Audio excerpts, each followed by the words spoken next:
बिस्मिल्लाहिर्रहमानिर्रहीम। अस्सलाम वालेकुम। दोस्तों, दुनिया में इंसान हर शइ ठाहे थो, पंहिंजी मिल्कियत थो ठाहे, औलाद थो पैदा करे या इबादतूं थो करे। त कहिड़ी इबादत मुंहिंजी भली आहे या जेको औलाद पैदा थो थिए त असांजे लाइ त सभु अखियूं बराबरि। ज़ाहिरी ॻाल्हि आहे, सभिनी सां प्यारु हूंदो, पर पाण इंसानु सम्झी सघे थो त कहिड़ो लाइक़ु आहे कहिड़ो नालाइक़ु आहे। ऐं मिल्कियत बि ईअं आहे त सॼी मिल्कियत इंसानु ठाहे थो त ख़बर न आहे त कहिड़ी मिल्कियत मुंहिंजे कम जी आहे। अहिड़ो ई हिकिड़ो वीडियो आहे, तव्हां सां शेयर थो कयां।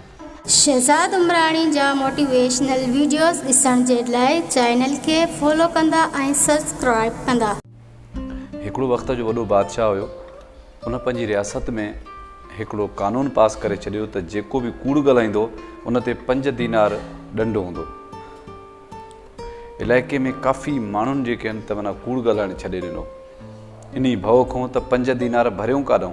उन बादशाह ऐं वज़ीर वेस मटाए पंहिंजे इलाइक़े में उहो घुमणु लॻा। कंहिं बि वक़्त ते, कॾहिं राति जो, कॾहिं ॾींहं जो, कंहिं बाज़ार में, कंहिं शहर में, कंहिं घिटीअ में, अक्सर उहे घुमंदा रहंदा हुआ।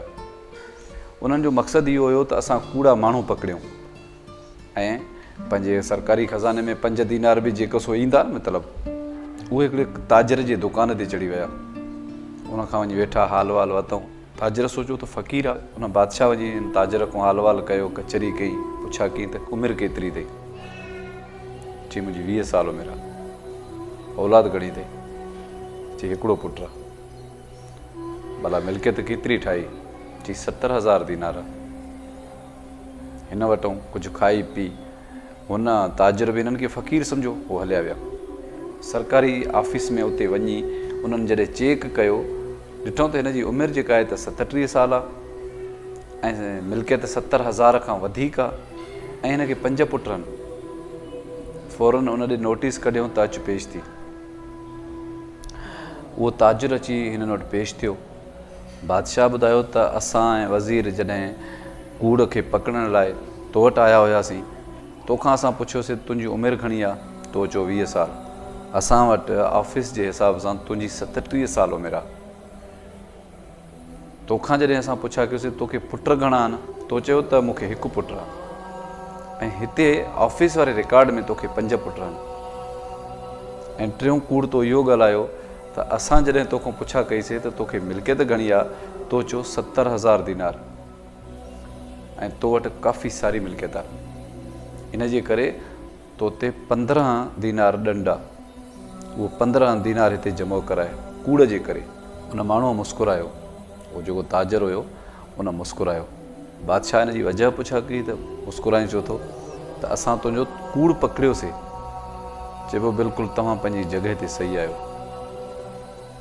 तव्हां जॾहिं मूंखां पुछा कई न त मुंहिंजी उमिरि घणी आहे, मां तव्हांखे 20 साल ॿुधाई, तव्हांजे रिकॉर्ड में 37 साल आहे।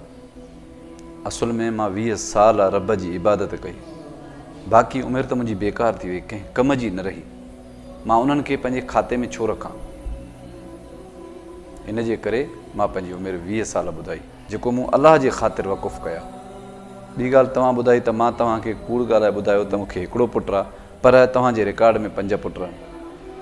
उनजी वजह इहा आहे त मुंहिंजा 4 पुट नालाइक़ आहिनि, बद इख़लाक़ आहिनि, कंहिं कम जा कोन्हनि। हिकु पुटु मुंहिंजो जेको आहे दीनदार आहे ऐं मुंहिंजी पैरवी थो करे, जीअं मूंखे ॾिसे थो इबादत में त उअं ई इबादत कंदो आहे। इन जे करे मां हुननि खे पंहिंजो पुटु ई नथो सम्झां। जेका पीउ जी पैरवी न कंदा त ज़ाहिरी ॻाल्हि आहे त मूंखे त लॻे थो त उन्हनि खे पंहिंजो पुटु चवणु बि बेकार आहे। मुंहिंजा पुट आहिनि पर मुंहिंजी पैरवी नथा कनि, त इन जे करे मां हिकु पुट खे पंहिंजो पुटु थो सम्झां, औलाद थो सम्झां। टियों, तव्हां मूंखां पुछा कई त मूंखे मिल्कियत घणी आहे, मां तव्हांखे ॿुधायो त 70,000 दीनार ऐं तव्हांजे रिकॉर्ड में 70,000 खां तमामु घणो आहे।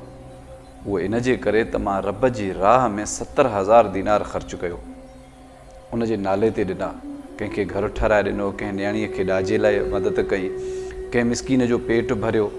मिसाल तौरु मां 70,000 रब जी रज़ा ख़ातिर ग़रीबनि में विरहाया। ॿी सॼी मिल्कियत खे मां बेकार थो सम्झां। जेका मिल्कियत आहे मूं इन जे करे उहा ॿुधाई त मुंहिंजी मिल्कियत हीअ आहे। बादशाह ऐं वज़ीर खे आङुरियूं अची वियूं वात में।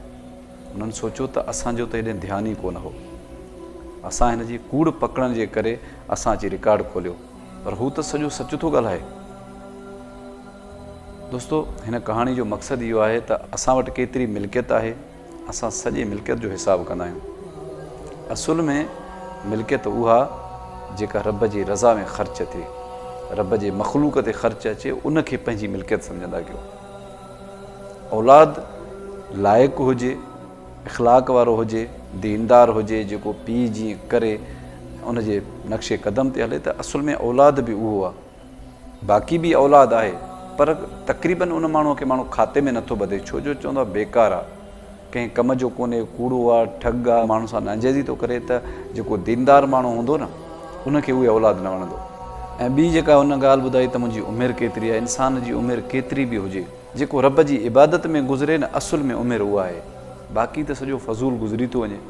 दोस्तो, तव्हां बि पंहिंजी मिल्कियत जेका रब जी राह में ख़र्च था कयो, असुल में तव्हांजी मिल्कियत उहा आहे। ऐं तव्हांजी असुल उमिरि उहा आहे जेको तव्हां रब जी इबादत था कयो। तव्हांजे सालिह नेक औलाद बि उहा आहे जेको तव्हांजे नक्शे क़दम ते, तव्हांजे चवण ते कंहिं इंसान खे ईज़ाए न, जीअं तव्हां उनखे चओ था, को सुठो रस्तो था ॾेखारियो, अलाह जी इबादत था उनखे सेखारियो, उहो तव्हांजे नक्शे क़दम ते फ़ौरन अची थो वञे, त सम्झो औलाद तव्हांजो उहो ई आहे। बाक़ी बि तव्हांजो औलाद आहे, उहो सिर्फ़ु नाले में आहे। अगरि मुंहिंजो पैगाम पसंदि अचे त पंहिंजे दोस्तनि सां ज़रूरु शेयर कजो। मुंहिंजो वीडियो अगरि तव्हां पहिरियों दफ़ो ॾिसी रहिया आहियो त मुंहिंजे Facebook page Shahzad Umrani official खे फॉलो कंदा, त जीअं मुंहिंजो अपलोड थियल हर वीडियो बर वक़्तु तव्हां ताईं पहुची सघे। मूंखे कंहिं नए मौज़ू ताईं ॾींदा इजाज़त। साथ सलामत, अल्लाह निगहबान।